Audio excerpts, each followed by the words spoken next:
राधा वल्लभ श्री हरिवंश। राधा वल्लभ श्री हरिवंश। वृंदावनेश्वरी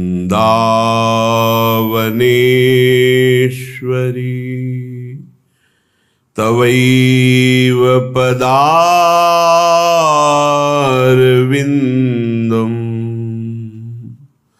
प्रेमामृतैकमकरन्द रसौघपूर्णम्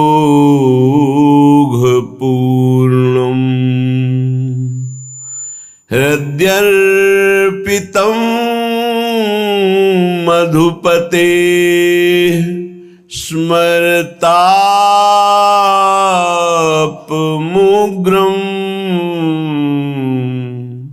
निर्वापयत्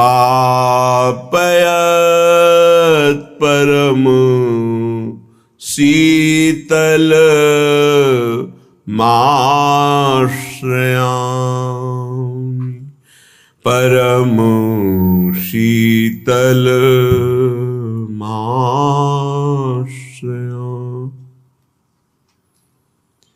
प्यारी तो पैकितोको संग्रह छबिन को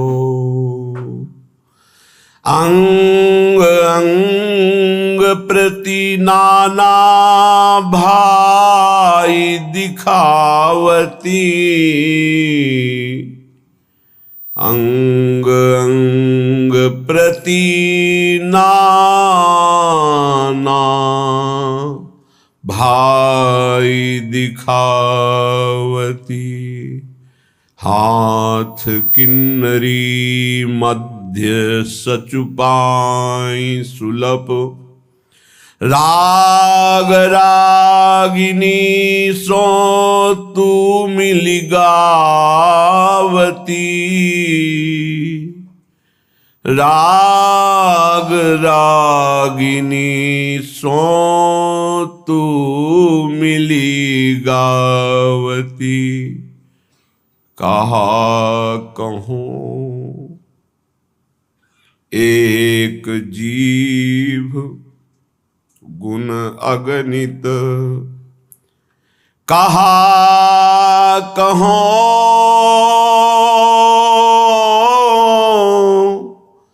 एक जीव गुण अगणित। हारी पर्यो कछु कहत नयावती। हारी पर्यो कछु कहत नयावती। श्री हरिदास के स्वामी श्यामा श्यामा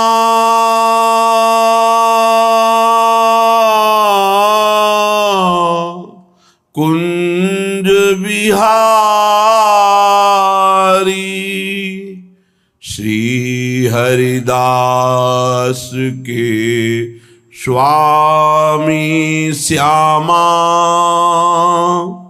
कुंज बिहारी कहतरी प्यारी।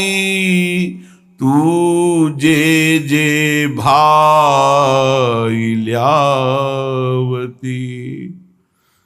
प्यारी तो पैकितो को संग्रह छबिन को अंग अंग प्रति नाना भाई दिखावती। उपासक सहनशील इतना होना चाहिए आंतरिक विकारों का पूर्ण रूप से सहन करने का स्वभाव बना लेना चाहिए। आंतरिक विकार, काम वेदना, क्रोध की जलन, लोभ की प्रवृत्ति, मोह की ममता, अहंकार का मद, किसी भी वस्तु व्यक्ति स्थान को लेकर, और मात्सर्यता, किसी की उन्नति देखकर अंदर ईर्ष्या होना, इनको सह जाए। ऐसा नहीं कि उपासक के हृदय में ये स्फुरित ही नहीं होते, ये तो सिद्धों के हृदय में स्फुरित नहीं होते, लेकिन साधक के हृदय में स्फुरित होते हैं, पर वो इनको सहता है, इनके अनुसार कोई चेष्टा नहीं करता। अंदर की मार को जो सह गया वही महापुरुष कहा जाता है। जो मद को, मोह को, मदन को, तीन को परास्त करता है उसे महापुरुष कहते हैं। कोई अहंकार नहीं, कोई भी काम कामना वासना नहीं, किसी से कोई मोह ममता नहीं, सब में अपने भगवान का स्वरूप देखकर सब जीवन शो प्रीति। मद, मदन, मोह विजयी वो महापुरुष। तो विजयी होने के लिए इनको सहा जाता है, बस इसी से आप जीत जाएंगे और ये हार जाएंगे। जिसने सहने का निश्चय कर लिया वही महाभागवत। सहत सहत बाढ़े भगति, उसके हृदय में भक्ति का प्रतिपल ऐसा स्वरूप बढ़ता रहता है कि वो अन्य का चिंतन करने की वृत्ति ही खो देता है, अनन्य चिंतन में डूबा रहता है। बाहरी कोई गाली दे, मारे, तिरस्कार करके निकाल दे, सह जाओ, सह जाओ, तुम पवित्र हो जाओगे, तुम महान बन जाओगे। ये संसारी पुरुष इसे नहीं समझ पाएंगे क्योंकि अहम है। कैसे सह जाऊं? वो हमको ऐसा बोलेगा, हम सह जाएंगे, फिर वो और बोलेगा, नहीं वो बोलने लायक नहीं रहेगा, आप सह जाओ। ये आपका सहनशीलता का स्वभाव ही उसको परास्त कर देगा। सबसे बड़ा बल क्षमा, और वही क्षमा उसका परिवर्तन कर देगी। नहीं परिवर्तन करने लायक है, दंड देने लायक है, तो उसका पतन भी हो जाएगा, बहुत बुरी तरह से नष्ट हो जाएगा वो। उमा क्षमा साप होते भारी, दोनों तरह की मार सह जाए वही महात्मा, चाहे गृहस्थ हो या विरक्त हो। तितिक्षा पहला लक्षण है भगवत प्राप्ति के उपासक का, सहन करना। इसे अंदर बैठा लिए, ना तो किसी से कहना है, ना किसी से सहयोग लेना है, चाहे बाहरी आक्रमण हो चाहे आंतरिक। चुपचाप अपने आराध्य देव का विधान देखना है, बस आप जीत जाओगे माया पर। आप मन को अपने अधीन कर लेंगे, जो बहुत कठिन बात है। श्रीपाद प्रबोधानंद जी महाराज करुणा करके कह रहे हैं, अय उपासक, चांडाल स्वखरादिवद यदि जनाः कुर्वन्ति सर्वे तिरस्कारम दुर्विषहंच तेन नहि मे खेदस्तनीयानपि देवा दिव्य में च भूत निवहा प्राणाश्च दद्युर्महा स्नेहातुष्टमतो न मे गुरुतृषो श्रीवृंदावनीये रसे। ऐ मित्र, ऐ सखे, मेरी बात मान ले। जो नीच पुरुष के द्वारा किए हुए अपमान को मुस्कुरा के सह जाता है, वो प्रिया प्रीतम के प्रेम को सहने की योग्यता प्राप्त कर लेता है। ये शर्त है। नीच पुरुष, आप शरीर से उसे दंड देने में सबल हैं, आप तप के द्वारा उसको नष्ट कर सकते हैं, हर तरह से आप उस पर शासन कर सकते हैं। ऐसे होते हुए भी आप किसी भी तरह का उसके लिए कोई दंड विधान नहीं करते और वो आपको गाली दे रहा है। हो सकता है वो आपके शरीर को भी चोट पहुंचा दे, आप मुस्कुरा के चल दिए तो आपको वो वस्तु मिलेगी जो बड़ी बड़ी साधना से नहीं मिलती। ये रहस्य है। यह रहस्य जल्दी किसी की समझ में नहीं आता है। अगर समझ में आ गई तो समझ प्रिया प्रीतम के चरणों तक पहुंच जाएगी। प्रार्थना मान लीजिए, सहन करना प्रिया प्रीतम को प्राप्त करना है। कहने चांडाल स्वखरादिवत, जैसे कोई गधे को, कुत्ते को ऐसे बुरी तरह से तिरस्कार करे, वो क्या करेगा? चल देगा। गधा खड़ा है, क्या करोगे? डंडा मारोगे, उसको गाली दोगे, वो चल देगा वहां से। वो कोई आप प्रतिक्रिया नहीं करेगा आपके प्रति, वो भाग पड़ेगा वहां से। कुत्ता है, आप टुकड़ा रोटी का डालिए, पुचकारी आएगा, फिर डंडा मार दीजिए, फिर चला जाए, फिर पुचकारिए, वो फिर एक बार आपको देखकर हिम्मत करेगा, फिर आएगा, फिर मार दीजिए। वो कोई प्रतिक्रिया नहीं करेगा, प्रतिकूल व्यवहार नहीं कर पाएगा। ऐसे एक बार परमहंस श्री स्वामी ओंकारानंद सरस्वती जी महाराज उनके चरणों में बैठे हुए थे, तब उन्होंने कहा, बच्चा, साधु को इतना सहनशील होना चाहिए जैसे कुत्ते का। कुत्ते का सहनशील स्वभाव, उसे टुकड़ा डालो, पुचकारो, आ जाएगा, डंडा मारो, भाग जाएगा, फिर बुलाओ, फिर आ जाएगा, उसको मान अपमान का कहीं कोई बोध नहीं। ऐसे ही कई बार साधु का अपमान हो, फिर आओ अच्छा ले लो रोटी, फिर गाली दे, फिर भगा दे, फिर आओ अच्छा ले लो। उसको कभी बुरा नहीं लगना चाहिए और आखिरी बात तक फिर हाथ फैला देना। लाइए, ये बड़ी बात जो महापुरुषों में पाई गई, ये बड़ी बात पाई गई। मानापमान का किंचन मात्र भी कोई प्रभाव नहीं।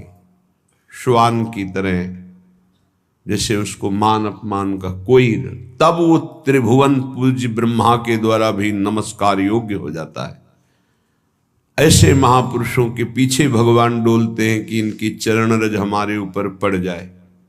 स्वयं भगवान कहते हैं, मैं ऐसे भक्तों के पीछे डोलता हूं। निरपेक्षम मुनिम शांतम निर्वैरम सम दर्शनम अनुब्रजाम्य हम नित्यम पूये त्यंगुरेणु भी।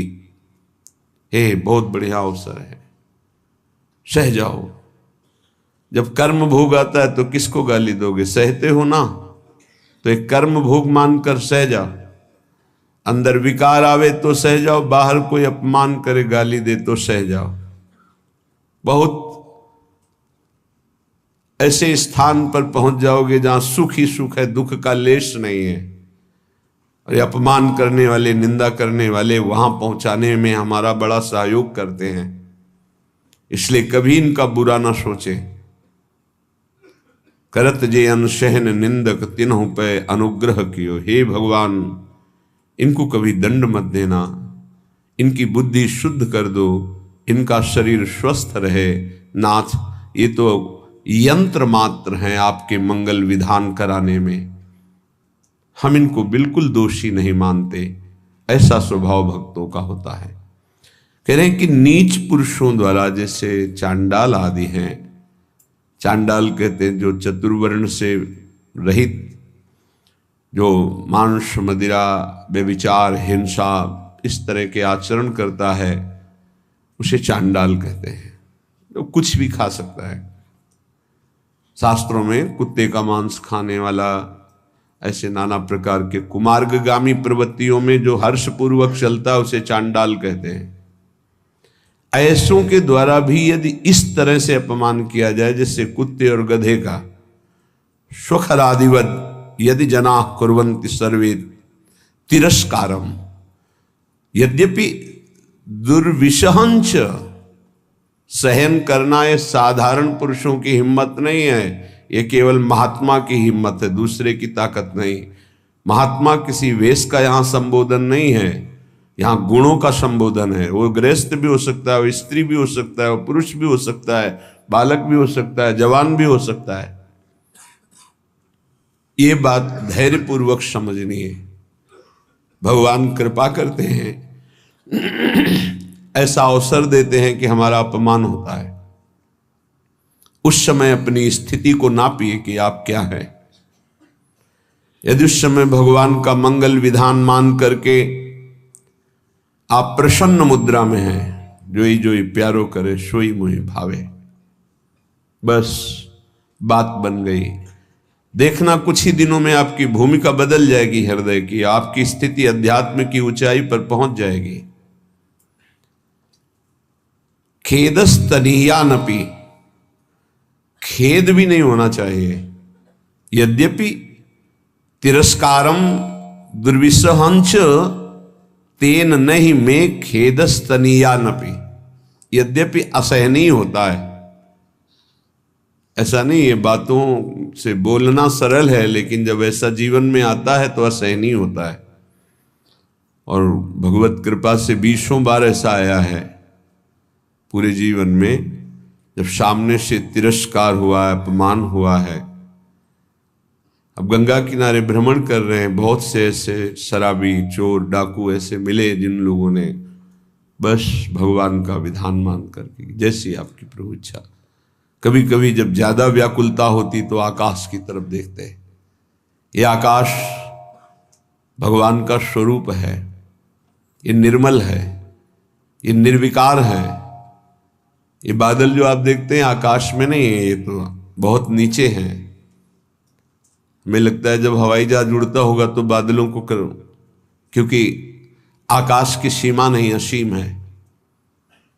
ऐसे ही आकाश को देखने से लगता है मेरे भगवान जैसे असीम और निर्विकार हैं, कहीं भी देखो आकाश मिलेगा। ऐसे ही भगवान अपने भक्त को असीम और निर्विकार बनाना चाहते हैं, शरीर की सीमा में नहीं रखना चाहते। बड़ा बल मिलता था आकाश से।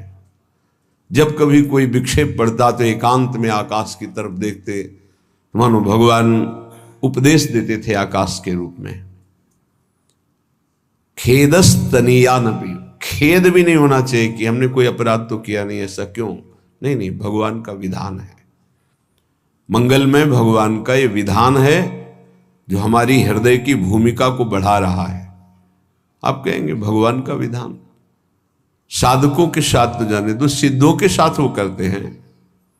बड़े बड़े सिद्धों को यही अपने ब्रज में पंडित रामकृष्ण बाबा जी महाराज, बड़े सिद्ध महापुरुष, संपूर्ण ब्रजमंडल के परम पूजनीय, ब्रजवासियों के द्वारा अत्यंत दुलार किए गए और संपूर्ण शास्त्रों के मर्मज्ञ और भावदेश में प्रवेश पाए हुए महापुरुष।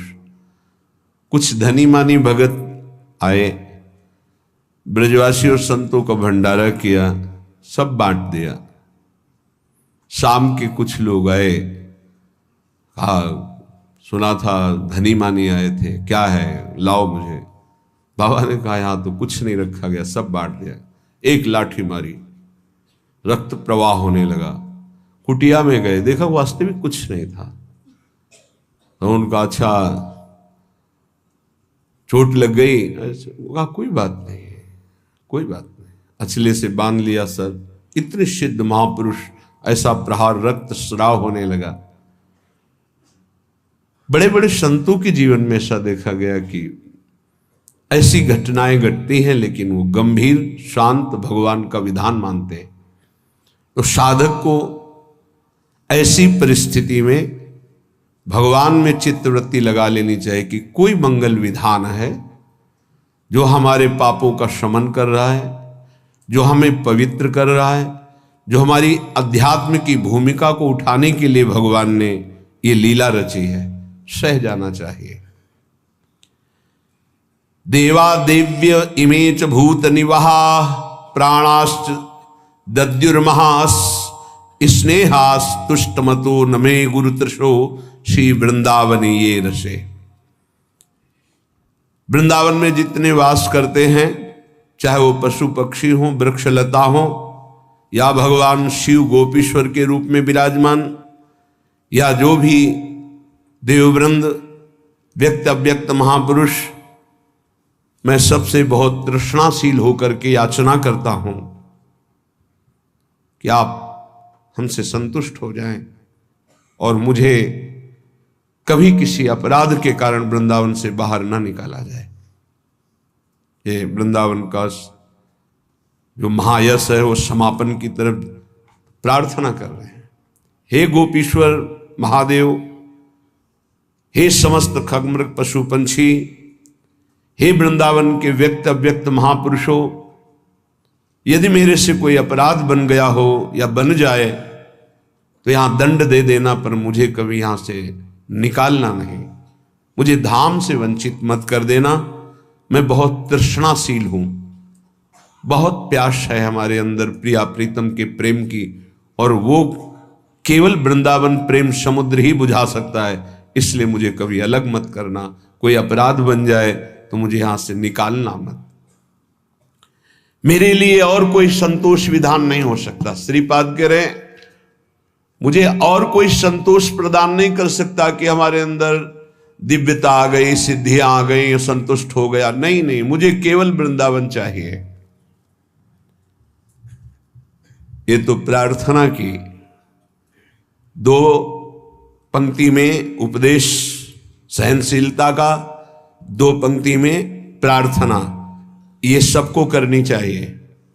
दो पंक्ति अपने आचरण में उतारने चाहिए, दो पंक्तियों की प्रार्थना करनी चाहिए। कई बार प्रार्थना में बताया है कि ऐसी प्रार्थना करके कि मन वचन कर्म से अगर कोई अपराध बन गया हो तो हे वृंदावन धाम, हे वृंदावन धाम के व्यक्त अव्यक्त महापुरुषों, जाने अनजाने में मन वाणी शरीर से जो कोई चेष्टा आपके विपरीत हुई हो क्षमा करना, और मुझे धाम की कृपा से कभी वंचित मत होने देना।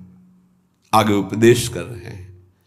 भ्रातः समस्तान्य साधनानि विहाय वृंदावनम स्वाश्रयस्व यथा तथा प्राक्तन वासनावास शरीरम वाणी हृदयम विचेष्टता। भाई भ्राता, हे भाई, मैं बहुत अनुभव करके बता रहा हूं। समस्तान्य साधनानि विहाय, साधनों को बल छोड़ दो। ये अहंकारी को समझ में नहीं आता। उसको लगता है कि अगर साधन का बल छोड़ दिया तो साधन में रुचि नहीं रहेगी, तो बात फिर कैसे बनेगी, फिर तो असाधन हो जाएगा। मतलब आप शरणागत नहीं हो। इष्ट का बल नहीं है, आपकी क्रियाओं का बल है। आप जिसे साधन कहते हो वो क्रिया बल है। क्रिया बल है तो कितनी भी पवित्र क्रिया हो वो मूढ़ता नहीं छूटती, और मूढ़ पुरुष कभी परम पद का अधिकारी नहीं होता। अहंकार विमूढ़ात्मा करता हमिति मन्यते, मैं ये करता हूं ऐसा भाव मूढ़ता को बनाए रखता है, और मूढ़ पुरुष कभी परम पद में आरूढ़ नहीं होता। तो क्या करे, साधन छोड़ दे? नहीं, साधन छोड़ने की बात नहीं कह रहे, साधन का आश्रय छोड़ने की बात कह। आश्रय भरोसा लाडली का, और उन्हीं की कृपा से साधन चल रहा है। सर्वेषु साधन वरेषु चिरम निराशा, हरिवंश महाप्रभु कहते हैं। सोई यहां श्रीपाद प्रभु जो वृंदावन रस को समझा, उसको ये अनुभव हुआ कि भरोसा केवल लाडली का। आज हमारी बुद्धि साधन में लगी, कल असाधन कर बैठे तो सब साधन चौपट हो जाए। ऐसे ऐसे असाधन हो जाते हैं। भरोसा गोरे चरणारविंद का, मेरे बल श्री वृंदावन रानी। जाहि निरंतर मोहन सेवत बन विनोद सुखदानी मेरे बल श्री वृंदावन रानी। जिनकी चरण कृपाते पाई कुंज केली रस सानी। जो संभाव्यो विरंचि नारद शिव स्वयं भुवाद देर नया, वो चरणारविंद सेवन करने का अधिकार मिल गया। जिनकी कृपा को मात्र से कोई साधन बल नहीं, जिनकी चरण कृपा ते पाई कुंज केली रस सानी। अब तो मन वचन कर्म से मैं बिक गई अपनी स्वामिनी के हाथ। जैसे रूप लाल हित हाथ बिकानी, निधि पाई मनमानी मेरे बल श्री वृंदावन रानी। भ्राता समस्तान्य साधनानि विहाय वृंदावनम स्वाश्रयस्व। क्यों ऐसा क्यों?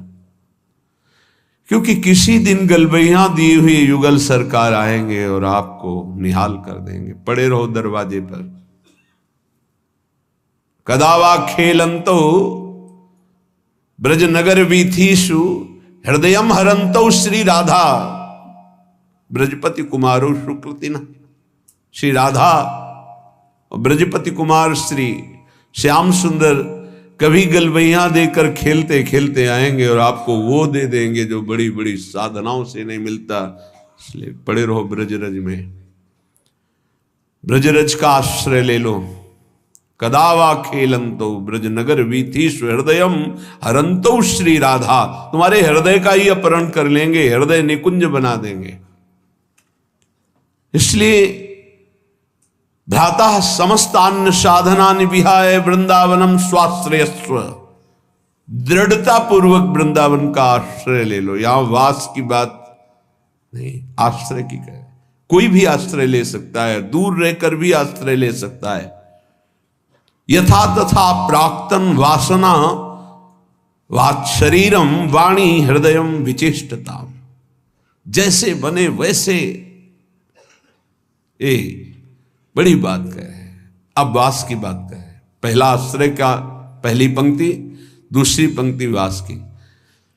जैसे भी तुम्हारी स्थिति, तुम वासना से वशीभूत हो, शरीर वाणी हृदय अच्छी स्थिति में बुरी स्थिति में, इच्छा है अनिच्छा है, जैसे भी हो तुम चिंता मत करो।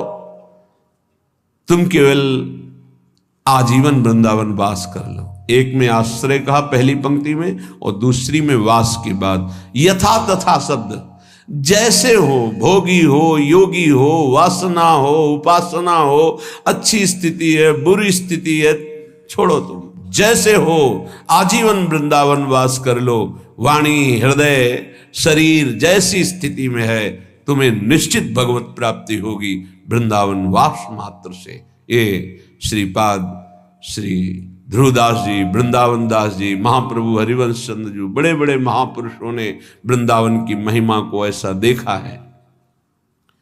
तादृक् कामो भवतु भगवन् येन कस्यांचिदेणी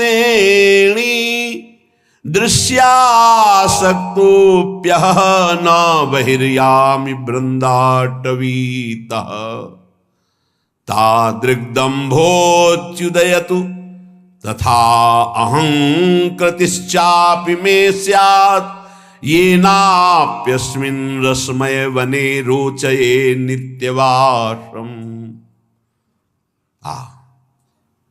हे मृगनयनी श्री किशोरी जी, मुझे अपने जनों का संग करा के कोई काम दिलवा दो। तादृक् कामो भवतु भगवन् येन कस्यांचिदेनी। कोई भी काम, सोनी लगाऊंगा, पूछा लगाऊंगा, जूठे पात्र मार्जन करूंगा, जो भी आप कोई सेवा दिला दीजिए। यहां सेवा शब्द को बहुत सरल शब्दों में कहा। तादृक् कामो भवतु, कोई काम दिलवा दीजिए।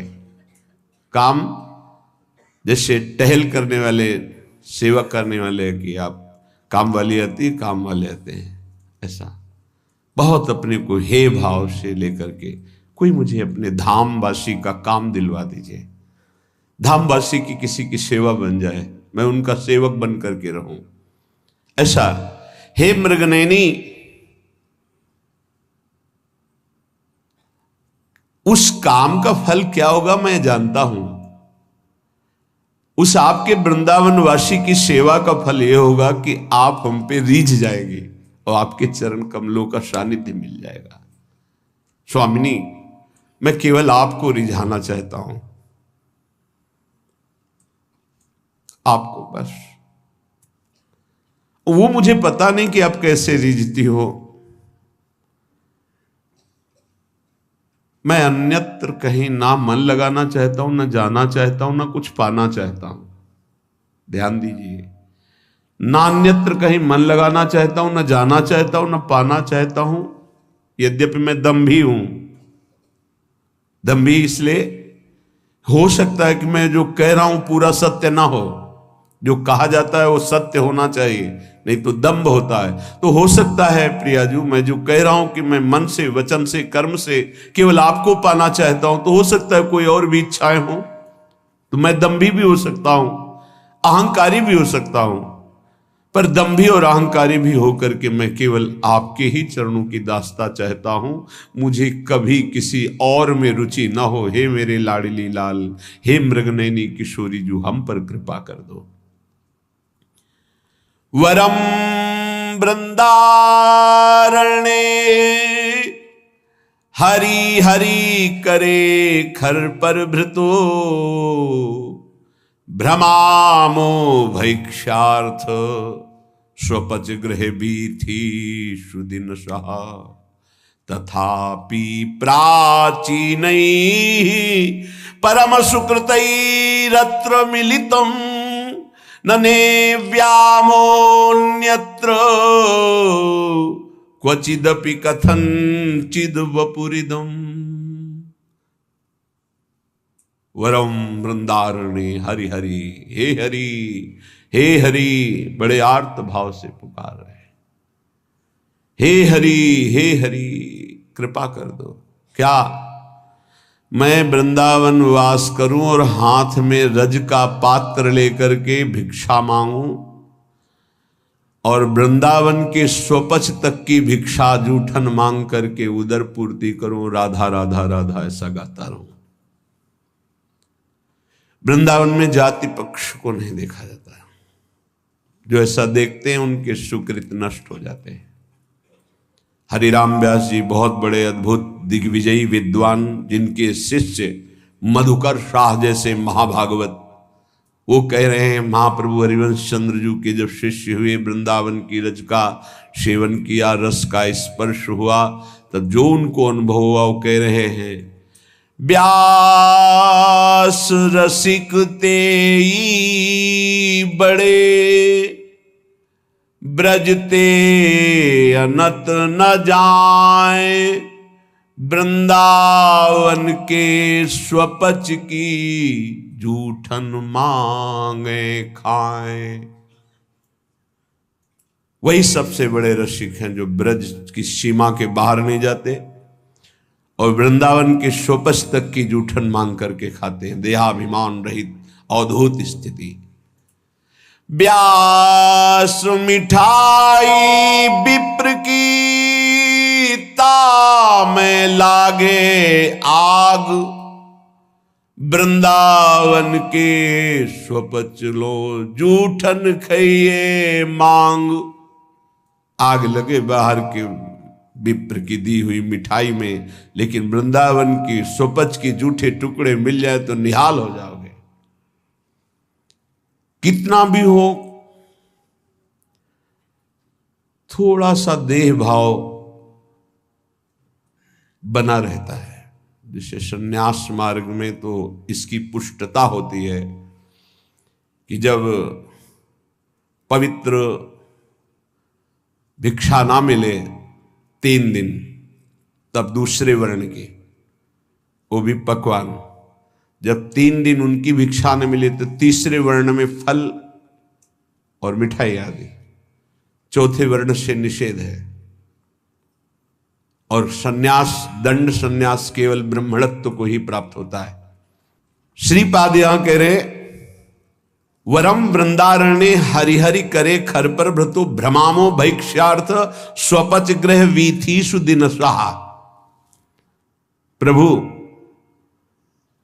मेरी ऐसी स्थिति कर दो। ये छोटी स्थिति नहीं है, ये बड़ों की स्थिति होती, जिसे आप छोटा समझते ना, ये बहुत ऊंची स्थिति के महापुरुषों की स्थिति होती है। कह रहे हाथ में रज का पात्र हो। एक प्रार्थना है, यदि आप विरक्त हैं, वृंदावन वास करते हैं, तो रज के पात्र में ही जल और भोजन का सेवन करें। यहां ब्रज की रज से बने हुए पात्र में जल और भोजन, जो प्रसाद आप लेते हैं, वो आपकी बुद्धि को शुद्ध करके प्रिया प्रीतम में अनुराग प्रदान करेगा। पाने मात्र से ये बहुत बड़ा साधन माना जाएगा। यदि आप रज के, हमें लगता है प्राय ऐसा ही होगा कि अपने सब विरक्त जन उसी में रज के पात्र में ही प्रसाद पाने का, बहुत पहले से ऐसा विधान है, तो शायद ऐसा ही सब चल रहा होगा, ऐसा ही होता होगा। प्रसाद पाने का रज में ही तो सब पाते होंगे, पात्र में। खरपरा जो रज का बना हुआ है, प्रतिदिन लेकर, अच्छा भिक्षा भी आती है, माधुकरी आती है, मांगने जाते हैं। हाँ, तो उसमें तो नहीं पूछा जाता कि कौन से किन घरों में, सब। हाँ, भ्रमामो भैक्ष्यार्थ, एक भी टुकड़ा अगर ब्रजवासी का अपने भोजन प्रसाद में श्री जी के प्रसाद के साथ है, वो अमृत समझना।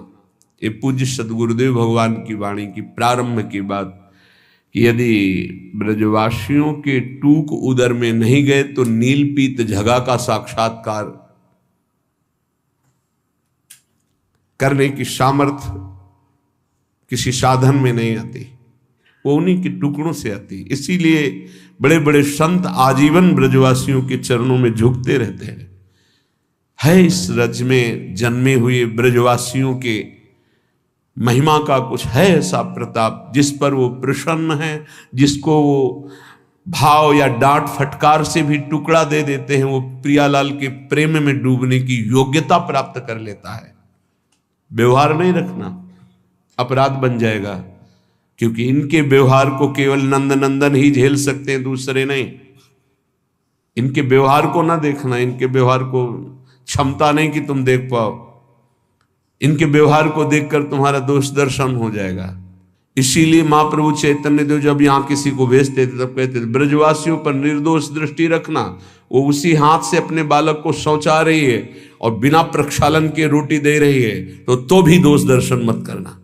बहुत बड़ी उपलब्धि है ब्रज टूक की, ब्रज के अन्न की, जो ब्रजवासी। आज भी हमारे गुरुदेव भगवान का जो श्री जी का भोग लगता है, तो तेहरा में भिक्षा के द्वारा, पहले भी सुबह 8 बजे जाते थे, 2-3 घंटे में पूरे गांव से जो 2-4-5 किलो आटा मिलता है, ऐसे ऐसे ब्रजवासी देते हैं। ऐसे कि बच्चा लेके आया, कढ़ाई में जो ऐसे ऐसे किया जाता है, करछुली कहते हैं, करछी, वो आधा तो चलने में गिर गया, छोटा बालक आधा के झोली में पड़ा, मतलब एक रोटी का धुरन, पूरे गांव से मांगने पर 5-6 किलो। वो जितने दिन चला फिर वैसे, वो तब जाकर के उस वस्तु की अनुभूति होती है। ये रबड़ी रसगुल्ला ये सब दूसरा अनुभव कराएंगे, लेकिन ब्रजवासियों का टूक जो जाएगा, वो प्रिया प्रीतम के लिए रोना सिखा देगा।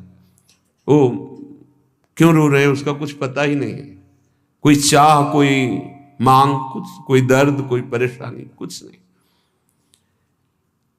जानते हो आगे लिख रहे हैं, वो महान सुकृति होता है, वो महान होता है। ये जो वृत्ति है ना, ब्रजवासियों के दरवाजे पर खड़े होकर उनका टूक मिला, और वो जब हृदय में जाता है तो पापों का नाश करके महान सुकृत उदय करता है। कौन सा सुकृत? वो कदावा खेलंतो ब्रजनगर वीथी सुहृदयम हरंतो श्री राधा ब्रजपति कुमारो सुकृति नहा। श्री हरिवंश प्रसिद्ध धर्म समुझे न अलप तप, समझो श्री हरिवंश कृपा सेवो धर्मिन जप। रसिकों का जप करो, रसिकों का सेवन करो, रसिकों को समझो, उनकी आज्ञा का पालन करो, तब समझ पाओगे हरिवंश धर्म। श्री हरिवंश प्रसिद्ध धर्म समझना अलप तप, छोटी तपस्या वाला नहीं समझ सकता। आगे जो बहुत बड़ी बात करे कि यदि मुझे प्रारब्धानुसार कोई बहुत बड़ा ब्रह्मा का पद या ऐसा वैभव मिले और कहा जाए कि धाम छोड़ दो, ये वैभव स्वीकार करो, तो ऐसा मैं स्वीकार नहीं कर सकता। ब्रज के पात्र में स्वपच के घर से जूठन मांगकर खाकर वृंदावन वास करूंगा और राधा राधा उच्चारण करूंगा। ये रहनी, ये सहनी प्रियालाल की प्राप्ति करा देती है। प्रियालाल की प्रेम की प्राप्ति सबसे दुर्लभ बात है। ज्ञान विज्ञान अन्य साधनों का अनुष्ठान करके मोक्ष पदवी तक प्राप्त करना कठिन है, पर वो भी सुलभ हो सकता है। पर प्रेम प्राप्त करना सबसे कठिन बात है। वो ऐसे प्राप्त होता है, वृंदावन प्रेम समुद्र, प्रेम धाम है। पूज्यपाद उड़िया बाबा जी से कहा कि प्रेम किसे प्राप्त होता है और प्रेमी क्या मांग करता है, प्रेमी की मांग क्या होती है और प्रेम किसे प्राप्त हो। जिसे प्रेम मिलता है वही प्रेमी होता है। प्रेम किसे प्राप्त होता है और प्रेमी की मांग क्या होती है। यहां कह रहे हैं, जो केवल निरंतर भजन चिंतन में आसक्त रहता है उसे भगवत प्रेम प्राप्त हो जाता है। और जिसे भगवत प्रेम प्राप्त होता है वो ना इहलोक ना परलोक ना अणिमादि सिद्धियां ना मान सम्मान कुछ नहीं प्राप्त करता। केवल एक चाह रहती है कि मेरा निरंतर चिंतन बना रहे, बस अनन्य चिंतन, अनन्य चेता सततम। पकड़ो इस बात को। अंदर से तुम्हारा चिंतन क्या चल रहा है। बाहर से आपकी सब सेवाएं हैं, पवित्र हैं, मंगल है, ठीक है। बात अंदर की, बाहर से शरीर पवित्र होने की बड़ी सुंदर सेवाएं हैं। अंदर चिंतन अगर राधा वल्लभ श्री हरिवंश, राधा वल्लभ श्री हरिवंश नहीं चल रहा है तो अभी अधूरा है कार्यक्रम। एक टांग केवल कैसे चला जाता है जानते हो, देखते हो कितने कष्ट पर चलते हैं। दो टांगों से कितनी आराम से चला जाता है। दो पंखों से पक्षी आकाश की यात्रा करता है। ऐसे ही शरीर से सेवा और मन से सुमिरन, इन दोनों से अध्यात्म की ऊंचाई पर पहुंचा जाता है। यदि शरीर से सेवा नहीं तो मन के सुमिरन में आप जो लगे हुए हैं उसमें संपूर्णतः आप नहीं लग पाएंगे। सेवा की अत्यंत आवश्यकता बड़े बड़े सिद्धों ने की। अगर शरीर सेवा में लगा, मन सुमिरन नहीं, तो सेवा में आप टिक नहीं पाएंगे, आपकी वासनाएं गिरा देंगी आपको। दोनों अत्यंत आवश्यक है, शरीर से सेवा और मन से सुमिरन। चाहे गृहस्थ हो चाहे विरक्त हो, अपनी अपनी पद्धति, निवृत्ति मार्ग परक सेवा, प्रवृत्ति मार्ग परक सेवा। जो शरीर से सेवा और मन से सुमिरन करते हुए एक ही मांग करता है कि मेरे सेवा और सुमिरन में कभी बाधा न पड़े, ना इहलोक ना परलोक ना अणिमादि सिद्धियां ना मान सम्मान, मुझे कुछ नहीं चाहिए, वही भगवत प्रेम को प्राप्त करता है। भगवत प्रेमी में भगवत चिंतन के सिवा, भगवत प्रेम के सिवा कोई मांग नहीं रहती। प्रेम का क्या लक्षण है, कैसे जाना जाए कि मेरे अंदर प्रेम आ गया है? तो बोले सर्वथा ध्वंस रहिता सत्यपि ध्वंस कारणे यद भाव बंधनम यूनो तत्प्रेम परिकीर्तिता। भारी विपत्ति, भारी अपमान, भारी दुख एक साथ टूट पड़े, फिर भी हमारा चित्त केवल प्रियालाल में, अन्य कोई भरोसा, अन्य आश्रय, कोई हाहाकार नहीं। जोई जोई प्यारो करे सोई मोहि भावे, यही प्रेम का लक्षण है। सर्वथा ध्वंस रहिता सत्यपि ध्वंस कारणम।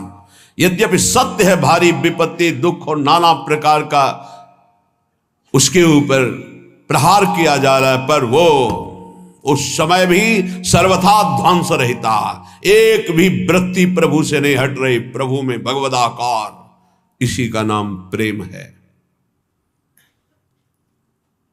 बहुत शूरवीरता चाहिए इस मार्ग में, कायरों का ये मार्ग नहीं। जरा सा विपत्ति आई भाग पड़े।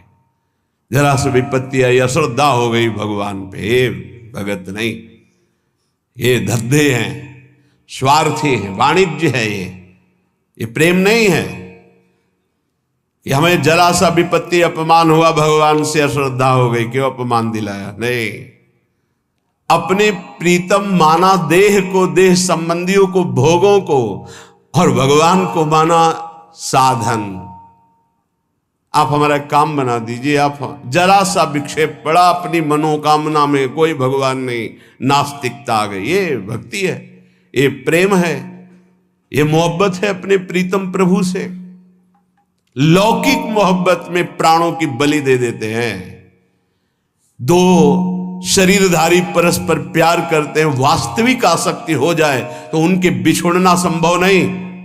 वो शरीर त्यागना संभव हो सकता है लेकिन बिछुड़ना नहीं। आप सच्चिदानंद से प्यार करते हैं, आप सच्चिदानंद अनंत ब्रह्मांडों की प्रीतम से प्यार करते हैं और आप थोड़ा अपमान नहीं सह सकते। ये प्रेम है? नहीं नहीं, ये प्रेम नहीं। देशभक्तों ने वंदे मातरम कहकर फांसी का फंदा चूमा और जैसे ब्याह का जयमाला डाला जाता है ऐसे पहन के झूम गए, वंदे मातरम, जय हिंद बोलकर फांसी के फंदे में लटक गए। तेरे को लटकाना क्या, मैं खुद लटक रहा हूं। अपनी मातृभूमि के लिए प्राणों का बलिदान हंसते हंसते दे दिया। जब देखा शत्रु बंदी बना देंगे तो चंद्रशेखर आजाद जी ने अपने को शूट कर दिया। आखिरी गोली अपने लिए रखी, इन दुष्टों के हाथ नहीं, जब तक जीवित रहूंगा इनका नाश करूंगा। देशभक्ति, ये काम क्रोध लोभ मोह मद मत्सर अनुकूलता प्रतिकूलता निंदा स्तुति मान अपमान, ये हमको गिरा दे और हम भगवान के दास हैं, समझ में नहीं आया। सर्वथा ध्वंस रहिता सत्यपि ध्वंस कारणे, सर्वथा उसके ऊपर सारी विपत्ति नाना प्रकार की सुख सामग्री एक साथ टूट पड़े तो भी ध्वंस रहता। राधा राधा राधा राधा, शरीर नष्ट कर सकते हो, मुझे नहीं।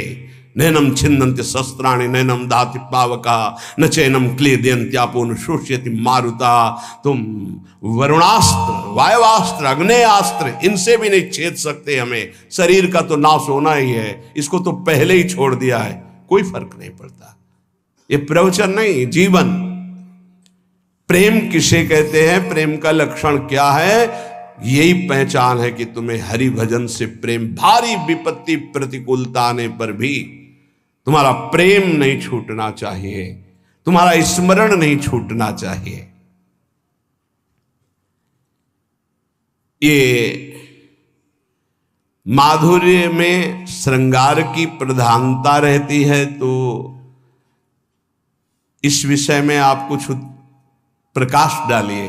पूज्य बाबा से कहा, बाबा ने कहा माधुर्य में तो श्रृंगार रहता ही है, पर ये जो लोग बाहरी श्रृंगार करते हैं, आजकल लोग बड़ा अपना अमंगल कर रहे हैं, अलौकिक भाव को लौकिक में लेकर के। बाबा कह रहे हैं ये माधुर्य का उपहास उड़ाते हैं। क्या उपहास उड़ाते हैं? मुझ दाढ़ी बना के ऐसे चिकना लगा करके, लाली लगा के, ऐसे चुनरी ओढ़ करके कि हम सखी हैं। मलमूत्र का भांड सखी है, मलमूत्र का भांड गोपी है ये। अरे आत्मस्वरूप से भावना होती गोपी और सहचरी भाव की, ये लिपस्टिक और पाउडर से नहीं होती है।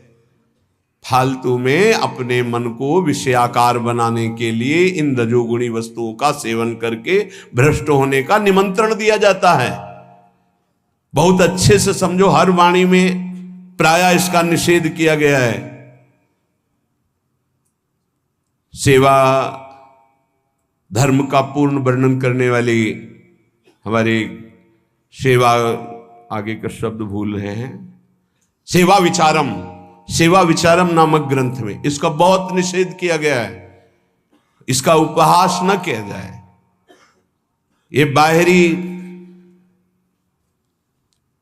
परिवेश सहचरी नहीं हो सकता, ये स्वरूप होता है बाबा के। आजकल बहुत लोग उपहास इस माधुर्य रस का करते हैं वो बाहरी शरीर श्रृंगार को बहुत दूरी बना के रखना चाहिए, बहुत दूरी। बाबा के आजकल बहुत लोग इस माधुर्य श्रृंगार का बड़ा उपहास करते हैं, बाहरी शरीर को लौकिक श्रृंगार से सजाते और समझते हैं कि मैं गोपी, मैं सहचरी, ये माधुर्य समझते, परंतु ये विषय भोगों की प्रियता बढ़ाता है, ना कि निर्विकार स्थिति, ना कि महान वैराग्य से दृढ़ युक्त। बहुत सावधान, ऐसे लोगों से दूर रहे, ऐसी क्रियाओं से दूर रहे, ऐसे कभी ना करें। शरीर में ये जो सांसारिक सुगंधित लेप हैं, इनके लगाने से रजोगुण बढ़ता है, रजोगुण से रागात्मक काम उत्पन्न होता है, काम भ्रष्ट करता है, ना कि भगवत स्वरूप प्रदान करता है। ये सहचरी बपू, गोपी बपू या सखा बपू, ये कोई ब्रह्मा के द्वारा रचे हुए बपू नहीं है, ये सच्चिदानंद भगवान प्रदत्त, भगवत प्रदत्त बपू हैं। जो भगवान का बपू वही सहचरी का बपू है, जो भगवान का बपू वही सखा का बपू है, जो भगवान का बपू वही गोपी का बपू है। समझो, बपू माने ये अंग, ये बहुत बड़े आगे की चीज है माधुर्य और श्रृंगार। परंतु आजकल कोई वास्तविकता तो समझ नहीं रहा कि जब जीव का जीवत्व मिट जाता है तब भाव देह की प्राप्ति होती है, जिसमें न स्त्री है, न पुरुष है, न पंचभूत है, न ब्रह्मा के द्वारा रचा हुआ कुछ है। ये जड़ बुद्धि रखने वाले, शरीर को प्रीतम मानने वाले सच्चिदानंद को प्रीतम कैसे मान सकते हैं? इसलिए प्रार्थना है कभी ऐसा संग न करें भूल से। एक सखी कहत गात सेवक जी महाराज ने भी कहा है, जो नाना प्रकार की वासनाओं में ऐसे खेल खेलते, बहुत दूरी, बहुत दूरी। प्रीतम बुद्धि शरीर में बिल्कुल नहीं, दूर भाव। ये उन वैरागियों का है जो तीनों शरीर से वैरागी, स्थूल सूक्ष्म कारण। आप नागरीदास जी का अष्टक पढ़ के देखना, लिखा है ये परमहंसों का रस है, एकांतिक जिनका परमहंस स्वरूप, हंस ही नहीं परमहंस स्वरूप, वो इस रस का। एक लंगोटी लगी नागरीदास जी के, 7-7 8-8 दिन लीला चिंतन में डूबे, वो सहचरी बपू। शरीर में एक लंगोटी है, पूरे में रज लगी हुई, वो सहचरी बपू नहीं, ऐसा नहीं। हाँ, चुनरी आदि प्रसादी जो हमारी महारानी जी की मिलती तो सर पे धारण करते हैं, उसको सिरहाने रखते हैं, उसको सिंहासन में विराजमान करते हैं। कोई ऐसा बाहरी परिवेश बना करके ऐसा निषेध है, हमारे आचार्यों ने निषेध किया है।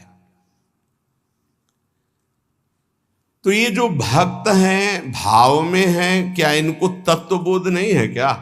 तत्व का ज्ञान तो कह रहे हैं इनको तत्व ज्ञान से आगे की दृष्टि प्राप्त। बाबा बहुत उच्च कोटि के महापुरुष है, इतना मतलब प्रवेश तो साक्षात ब्रह्म में ही होता है, क्योंकि हमारी वाणी जी प्रमाणित करती है।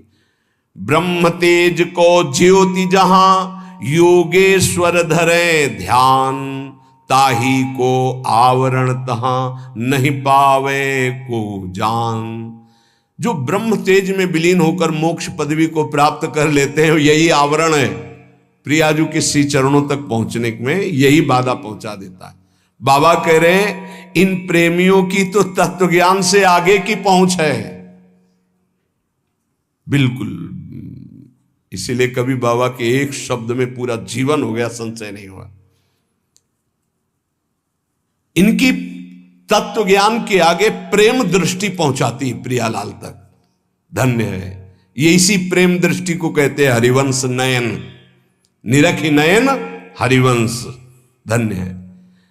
निकष कुंज ठाड़े भये भुजा परस्परंश, श्री राधा वल्लभ मुख कमल निरख नयन हरिवंश। जो प्रेम दृष्टि से इस ब्रह्म तेज को पार कर गया है, उसे जो तत्व ज्ञान से आनंद प्राप्त होता है, ज्ञानानंद, उसको पीछे छोड़ करके वो प्रेमानंद के उत्कर्ष के लिए अद्वैत होते हुए द्वैत स्वीकार करता है। वह प्रेमानंद के उत्कर्ष के लिए अद्वैत स्थिति से द्वैत को स्वीकार करता है। ये द्वैत बोध के बाद का द्वैत है। बहुत ऊंची बात है, ये जनसाधारण नहीं समझ पाएगा। यहां विवेकियों की तरह, ज्ञानियों की तरह जड़ चैतन्य आत्मा अनात्मा का यहां भेद नहीं रह गया है। इसके आगे की बात है, वहां सब कुछ चिन्मय चिदानंदमय, उसका प्रेमास्पद चिदानंदमय, वो चिदानंदमय, वहां की सेवा सामग्री चिदानंदमय। तो बाबा, ये सच्चे प्रेमियों की दृष्टि कैसी होती है? तो बोले जिनकी कोई दृष्टि नहीं होती उन्हीं को सच्ची दृष्टि कहते हैं। अब कैसे समझेगा? कोई दृष्टि ही नहीं होती है तो उनकी कोई दृष्टि नहीं होती। इष्ट की जैसी दृष्टि होती वैसा उनकी दृष्टि हो जाती है। बाबा तो इतना कह के रुक गए कि प्रेमी की कोई दृष्टि नहीं होती। क्यों? क्योंकि उसकी दृष्टि ही नहीं, दृष्टि तो उसके इष्ट की है। वो क्या दिखाता है वो देखेंगे।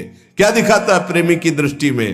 बोले त्रपित न मानत नैन कुंजरंध्र अवलोकितन, ये सुख कहत बने न, ये जो कृपा हरिवंश की, निरखत नित्य बिहार, पुलकित तन रोमावली, आनंद नैन सुधार, यह जो कृपा हरिवंश की, छिन छिन रुदन करंत, छिन गावत आनंद भरी, छिन छिन हर हसंत, यह जो कृपा हरि। कोई दृष्टि नहीं, इष्ट दृष्टि दे रहा है। क्या दिखा रहा है, क्या सुनवा रहा है, क्या बुलवा रहा है, ये इष्ट के ऊपर अब है। तो प्रेमी से पूछा जाए कि तुम प्रेम क्यों करते हो अपने आराध्य देव से, खोजने पर उसके पास कोई उत्तर ना हो उसे प्रेमी कहते हैं। आप भजन क्यों करते हो, आप प्रियाजू को क्यों भजना चाहते हैं? वो खूब खोजे लेकिन कोई उत्तर ही नहीं मिला, चुप हो गया। यह है प्रेमी का हृदय। जो कुछ निमित्त बनाकर प्रेम किया जाता है वो प्रेम नहीं होता, वो निमित्त होता है, निमित्त रहित प्रेम। तो प्रेम जब स्फुरित होता है तो क्या नष्ट भी हो सकता है? हां, यदि विषयी बहिर्मुख पुरुषों की संगति हो जाए तो प्रेम ढक जाएगा, रुक जाएगा, क्षीण हो जाएगा। बाबा कह रहे बहिर्मुख पुरुषों की लेखनी से लिखी हुई पुस्तकों को पढ़ने से, बहिर्मुख कामी पुरुषों की संगति से, बहुत से विषयों के संयोग से, संसारी पुरुषों के प्रति ममता रहने से और बहुत समाज प्रिय होने से प्रेम नष्ट हो जाएगा। पहला, बहिर्मुख पुरुषों की संगति से, जो संसारी हैं, विषयी हैं, भोगी हैं, ऐसे पुरुषों के साथ खान पान सब नहीं। खान पान तो कीजिए रसिक मंडली माए, जिनके और उपासना तहां उचित ध्रुना है, मना करते हैं। ऐसे पुरुषों का संग, बहिर्मुख पुरुषों का संग, ऐसे जो बिल्कुल भगवत अनुराग से रहित है, कदापि किसी भी तरह इनका संग न किया जाए, नहीं तो पतन निश्चित है आपका। दूसरा, बहिर्मुख पुरुषों की बनाई हुई पुस्तकों को पढ़ने से।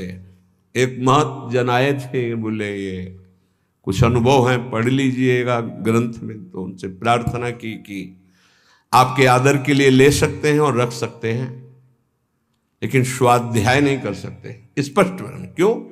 अब हमें जरूरत नहीं स्वाध्याय की, हमारे गुरुदेव ने जो दे दिया है उसी से हमारे को समय नहीं है, तो हम और कुछ जानना नहीं चाहिए। जैसे कि हमको बिहारी जो जाना, हमें पता है हमारा रास्ता ये है। अब हम छठी करा से आगरा का रास्ता, दिल्ली का रास्ता, इधर का रास्ता, उधर का रास्ता, इनके किलोमीटर गिन के समय बर्बाद करने का हमारे पास समय नहीं है।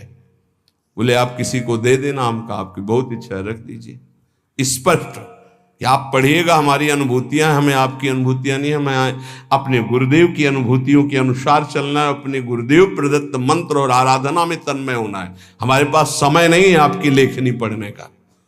स्पष्ट ये हम इसलिए आपको कह रहे हैं कि आपको ये जीवन में उतारना है। कुछ भी मिला पढ़ने नहीं, बहिर्मुख पुरुषों के द्वारा बनाई हुई पुस्तकों को पढ़ने से प्रेम क्षीण हो जाता है। स्थिति प्रज्ञ महापुरुषों के वचन पढ़ने हैं, वो भी इष्ट मिले और मन मिले, मिले भजन रस रीति, तहा निसंको है मिलिए तासों कीजे प्रीति।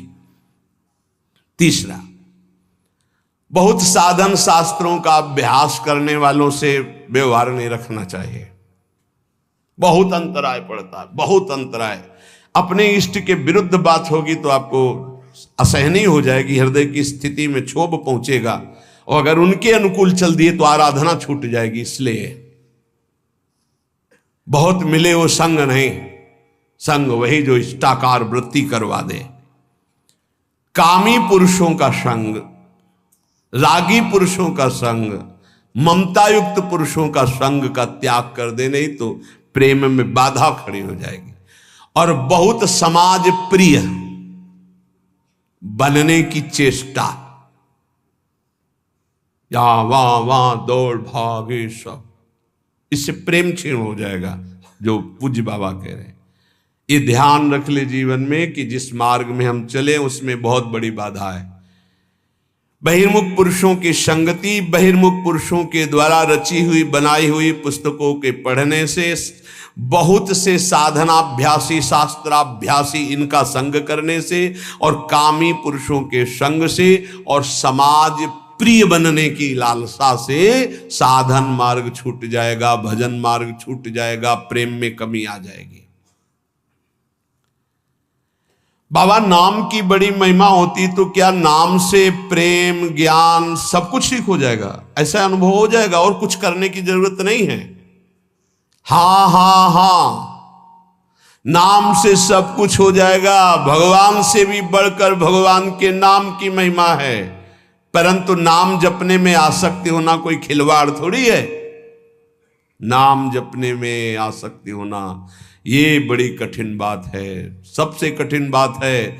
वो धन्य है जो नाम जप में लगे हुए हैं। इसीलिए हर साधक से प्रार्थना करते हैं, कहीं भी किसी भी सेवा में आप हैं, हमारी प्रार्थना, हमारी आज्ञा, जो आप चाहें वो मान लें। शरीर से सेवा कीजिए, हृदय से एक सेकंड भी राधा वल्लभ श्री हरिवंश नाम नहीं हटना चाहिए। आप यहां पेट भरने के लिए नहीं आए हैं, आप यहां श्री जी की प्राप्ति के लिए आए हैं। तो शरीर निर्वाह के लिए शरीर के द्वारा सेवा, और साधना उपासना अपने लक्ष्य की प्राप्ति के लिए अंदर से राधा वल्लभ लाल को हृदय ध्यान मुख नाम। बस निरंतरता इस बात में कान में डाल लो, चाहे कोई भी हो। अगर नाम जप नहीं चल रहा तो अधूरे हो, लंगड़े हो, आप यात्रा पूरी करने में गिर पड़ोगे, आप समर्थ नहीं हो पाओगे। अगर नाम जप चल रहा है और सेवा चल रही तो जय जय, दोनों टांगे मजबूत हैं, आप दौड़ के परमार्थ की मंजिल को पूरा कर लोगे।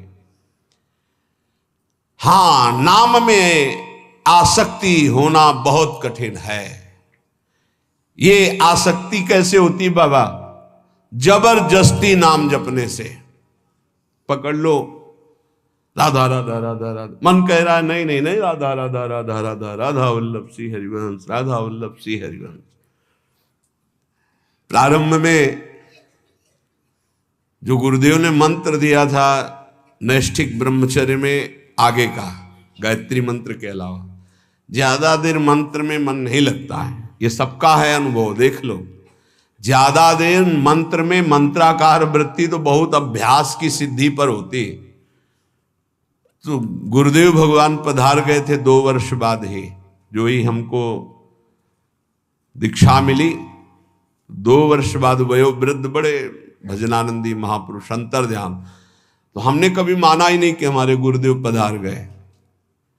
समाधि जहां बनाई गई थी, आज भी वहीं बनी हुई है, तो पीछे बिल्व का विशाल वृक्ष था, बस समाधि के पीछे बैठ जाते। अब मन को हमें नाम में मंत्र में लगाना है, तो शाम्ब सदाशिव शाम्ब सदाशिव शाम्ब सदाशिव शाम्ब सदाशिव 6 घंटे 8 घंटे ऐसे ही पूरा दिमाग गरम, पूरा साय मच जाता, शाम्ब सदाशिव शाम्ब सदाशिव।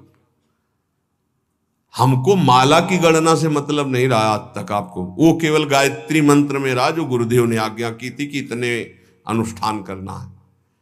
बकाया हमारा लक्ष्य गुरुदेव की कृपा से ही बना था, हर समय हमें प्रभु से जुड़े रहना है, कभी मंत्र में, कभी नाम में, कभी। अब जो शैव उपासना थी 50 बार इस स्तोत्र का मानसिक होता था। नमामि समीशान निर्वाण रूपम विभुम व्यापकम ब्रह्म वेदस, नमामि समीशान निर्वाण रूपम विभुम व्यापकम ब्रह्म वेद स्वरूपम निजम निर्गुणम निर्विकार। बस शब्दों का चिंतन, एक एक शब्द का चिंतन। तब ऐसे लगता, वायु चलती तो लगता मेरे महादेव मेरा आलिंगन कर रहे, शिव शिव शिव शिव हर हर हर हर। ऐसे हृदय की तरंगे भगवदाकार वृत्ति में परिणित होने के लिए जिद्दी स्वभाव, हट करके उसमें लगना। बाबा कह रहे हैं नाम में आसक्ति कैसे होती? हठ पूर्वक नाम जप करने से।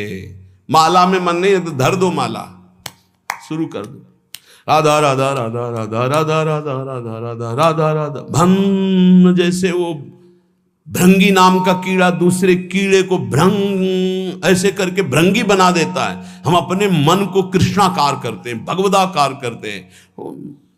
1 घंटे 2 घंटे 4 घंटे लगे। जब हम कीर्तन में देखते उत्साह पूर्वक कीर्तन, एक अद्भुत आनंद की उत्पत्ति होती। खुद आप देखिएगा जब आपके गले की नसें फूलने लगे, हाँ वैसे लड़ाई हो तो मोहल्ला जानेगा, कीर्तन हो तो बारावा जाना मुश्किल हो जाए। ऐसा नहीं होना चाहिए। उच्च स्वर स्तंभद सर्वदैव, ऊंचे स्वर से भगवान नाम कीर्तन करे। आपसे सत्य कहते हैं। क्यों ये बोल रहे हैं? क्योंकि विश्वास की कमी है, इसलिए महापुरुष कसम पूर्वक सत्य पूर्वक ऐसा बोलते हैं। यदि आपको संसार की आसक्ति नष्ट करनी है, दुखों से पार जाना है, तो आप नाम जप में लग जाओ और नाम जप में जबरदस्ती लगकर आसक्ति पैदा कर लो नाम की। बिना नाम की आसक्ति के काम नहीं चलेगा।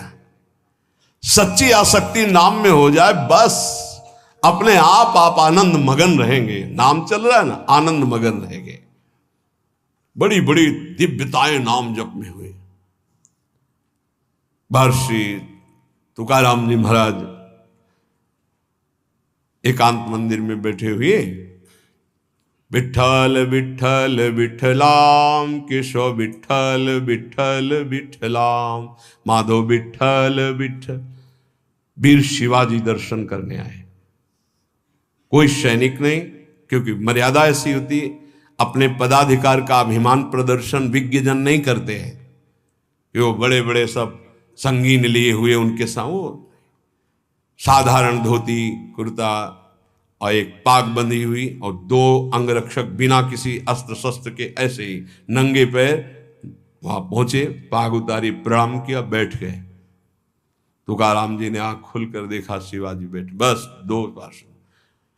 बाहर 1-2 गुप्तचर गुप्त रूप से, क्योंकि उस समय बहुत ही संकटपूर्ण स्थिति थी, दर्शन करने गए थे। नाम कीर्तन की मस्ती तो बैठे रहे।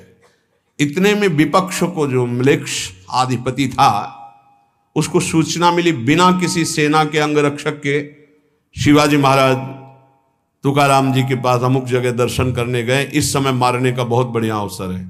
बहुत ही उद्भट वीर और महाभागवत, बड़े बड़े भक्तों की चरण धूलि मस्तक पर रखने वाले, और वीरता की तो पूछो मत। और समर्थ स्वामी के शिष्य थे, कोई ऐसा ले, समर्थ गुरु रामदास जी महाराज। एक गुप्तचर भागते हुए आया और कहा, म्लेच्छ सेना आक्रमण के लिए तैयार हो चुकी है, ना यहां सेना है ना यहां अंगरक्षक है। शिवाजी जानते थे नाम की महिमा, क्योंकि भक्तों का संकट, बिल्कुल कोई डर नहीं। वही प्रीति का क्या लक्षण? विध्वंस की उपस्थिति होने पर भी विध्वंस रहता। तुकाराम जी की तरफ देखा, तुकाराम जी ने ऐसे समझ गए, विठ्ठल विठ्ठल, तार नहीं टूटा नाम। इतनी देर में घोड़ों की टाप गूंजने लगी, आसपास पूरा मंदिर म्लेच्छों की सेना ने कवर कर लिया और सेनाधिपति अंदर प्रवेश हुए, नंगी तलवार हाथ में लिए। केवल विट्ठल विट्ठल तुकाराम जी कर रहे हैं, बस कोई नहीं। पूरा मंदिर खाली, सामने चौड़े पे बैठे हैं वीर शिवाजी और 2 अंगरक्षक, कोई नहीं दिखाई। वहीं से आवाज लगाई कि हुजूर यहां तो कोई नहीं है, गलत सूचना मिली, छान मारो पूरा मंदिर। पूरा छाना गया, कोई नहीं। बोले वापस चलो, फिर सूचना गलत रही, वापस सेना चली गई। तब बोले शिवाजी कि प्रभु ये क्या था? बोले विट्ठल के नाम का चमत्कार था, विट्ठल के नाम का चमत्कार। एक बार दोनों महापुरुष श्री नामदेव जी और श्री ज्ञानदेव जी महाराज ब्रजमंडल की यात्रा में, प्यास लगी तो विनोद में अपनी सिद्धि का प्रयोग किया। ज्ञानदेव जी महाराज बड़े सिद्ध महापुरुष, उन्होंने बहुत सूक्ष्म रूप धारण किया और कुएं में जाकर जल पीकर आ गए और नामदेव जी से कहा हम तो पी आए। नामदेव जी से कहा आप, तो कहा आपके चरणों के प्रताप से पानी यहीं आ जाएगा। विट्ठल विट्ठल विट्ठल विट्ठल, जैसे नाम उच्चारण करे कुआं का पानी ऊपर बढ़ रहा है, सामने से कुआं के पानी की धार ऐसे बहने लगी। विट्ठल विट्ठल, आपको तो सूक्ष्म से धारण करके जाना पड़ा, नाम के बल से कुएं का पानी, ये आश्चर्य की बातें नहीं है। नाम सर्वाश्चर्य में है, नाम बिल्कुल जिनको विश्वास होगा। ये जो आप देख रहे हैं ये डायलिसिस शरीर को नहीं देख रहे हैं, ये राधा नाम का प्रताप देख रहे हैं। आपसे सच्ची कहता हूं, ये हमारी तपस्या नहीं, हमारी साधना नहीं है, ये हमारा शरीर नहीं है, ये हमारा कोई महत्व नहीं है, ये मेरी लाडली के राधा नाम का प्रताप है। जब तक सुनवाना चाहती तो बैठे बैठे दहाड़ रहे, और जिस दिन सुनवाना ना चाहेंगी तो जैसे पुराना मकान ढह जाता है ऐसे ढह जाएगा। अर्जुन जी जब युद्ध समाप्त हुआ तो भगवान से कहा उतरिए प्रभु, क्योंकि पहले सारथी उतरता फिर रथी। तो भगवान ने कहा आज मैं पहले नहीं उतरूंगा, आज आपको उतरना पड़ेगा। तो उनका प्रभु आज तक का नियम रहा है, क्योंकि सखा भी है ना, इस पहले सारथी उतरे तो बोले अर्जुन पहले तुम उतरो, जो मैं आज्ञा कर रहा हूं, इस समय मैं आज्ञा कर रहा हूं। तो अर्जुन सीरियस समझ गए कि भगवान जो आज्ञा, सब तुरंत उतर पड़े। और जे भी भगवान हटे तो पूरे रथ में आग लग गई। बोले प्रभु ये क्या, बड़े बड़े दिव्यास्त्र नहीं जला सके, वो आज युद्ध की समाप्ति। बोले हां, मेरे संकल्प के द्वारा हर दिव्यास्त्र अपना प्रभाव दिखाकर नष्ट हो जाए, लेकिन आपके रथ को मेरे संकल्प रूपी कवच ने बचा रखा था। आज युद्ध पूरा हुआ और आज मेरा संकल्प हटा तो भस्म तो कब हो चुका था। तो जिस शरीर को आप देख रहे हो ये नष्ट कब हो चुका था। इसमें केवल राधा नाम प्रताप है, वो कोई चमत्कार इससे केवल नहीं माना जाता कि ऐसा नहीं, अतुलित बल है, असीम आश्चर्यमय है राधा नाम। आपको जो राधा नाम सुनने को मिल रहा है, जपने को मिल रहा है, श्री कृष्ण की अपार कृपा से हो रहा है। आप समझिएगा, कुछ भी नहीं दुर्लभ, कर तुम अकर तुम अन्यथा कर तुम, सर्व समर्थ, प्रभु को अधीन कर लेने वाला प्रभु का नाम है। इसलिए कह रहे, जब नाम में सच्ची आसक्ति हो जाएगी तो आप फिर इसकी महिमा खुद देखेंगे। सर्वाश्चर्य में अपने बस की बात नहीं है, सच्ची मानिएगा। महाराज एक और संशय है कि जब साधारण पतिव्रता अपने पति का वियोग होने पर शरीर नष्ट कर देती है, तो फिर प्रेमी जनों को अपने आराध्य देव की अनुभूति ना होने पर वो शरीर क्यों नहीं छोड़ देते। साधारण प्रेमी शरीर छोड़ दे, फिर ये तो भगवत प्रेमी, इनके शरीर क्यों बने रहते, ये क्यों वियोग में शरीर क्यों नहीं नष्ट कर देते। जैसे गोपीजन, बाबा का उत्तर, तो क्या इनका प्रीतम अनित्य समझे हो क्या? अनित्य एक देशी होता है, नित्य सर्वत्र विराजमान होता है। बहुत सुंदर उत्तर दिया। क्या इनके प्रीतम को अनित्य समझे हो क्या? प्रेमियों के प्रीतम अनित्य थोड़ी है। अनित्य मतलब नाशवान, नाशवान एक देशी होता है। सच्चिदानंद बपू हर कण में विराजमान रहता है, अपने में विराजमान, बाहर विराजमान, भीतर बाहर सब। बहिरंतस्य भूतानाम अचरम चरमेव च दूरस्थम चांतिके च तत्। वो दूर भी है, वो नजदीक भी है, वो बाहर भी है, वो भीतर भी है, चर अचर में सर्वत्र। बहिरंतस्य भूतानाम अचरम चरमेव च सूक्ष्मा तद विज्ञेयम दूरस्थम चांतिके च तत्। वो सूक्ष्म है, वो बड़ा महान, अणुअणियान महतो महियान, दूर से दूर, नजदीक से नजदीक, बाहर से बाहर, भीतर से भीतर, जहां तुम अनुभव करना चाहो तुम्हारा प्रीतम तुम्हारे साथ है। उनके वियोग में शरीर त्यागते हैं वो जो प्रेम में कमजोर होते हैं। गोपिका समर्थ प्रेमी है, वो अपने इष्ट के इशारे को समझती है, इसीलिए वो शरीर रखकर उनके प्रेम में विकल रहती है। फिर आप समझो, एक श्री कृष्ण मथुरा में बैठे थे, एक हर गोपी के पास श्री कृष्ण थे। उद्धव जी ने अनुभव किया, हर गोपी के पास श्री कृष्ण। बाहर से वियोग दिखाई दे रहा है, लेकिन हर गोपी को श्री कृष्ण के सानिध्य का अनुभव हो रहा है। कैसे उनका शरीर छूटे? कोई उनके प्रीतम अनित्य है क्या? और प्रेमी वही होता है जो अपने प्यारे की इच्छा का अनुगमन करे, प्यारे जो चाहते हैं। प्रीतम की प्रसन्नता ही प्रेमी का जीवन होता है। प्रीतम की प्रसन्नता है शरीर रखकर मेरे प्रेम में आह्लादित रहो, डूबी रहो, विरह में डूबो। तो गोपी जन प्रसन्नता पूर्वक दुस्सा विरहानल का आदर करते हुए स्वीकार किए हुए हैं। ऐसे महान प्रेमी जन प्रभु की इच्छा का अनुगमन करते हैं। तो प्रेमी को कब तक भजन करना चाहिए?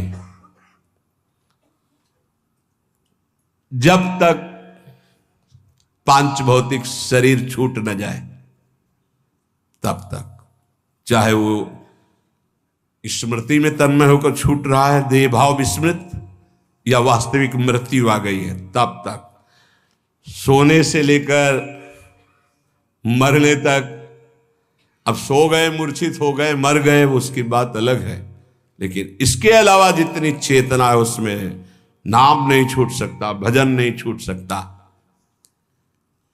कारण कि विषयाशक्ति भजनानंदी में रहती नहीं।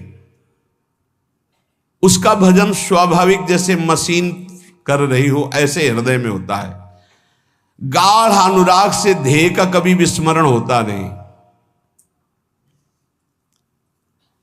विषयों में अनुराग होता नहीं। कागज के घोड़े पर कौन सवारी करके यात्रा करना चाहेगा? जो बालक होगा, अज्ञानी होगा। ऐसे ही ब्रह्मा के रचे हुए सब कागज के घोड़े हैं, मायाकृत। प्रेमी जन इनका आदर नहीं करते, इसलिए उनका निरंतर भगवदाकार ध्यान सच्चिदानंद में रहता है।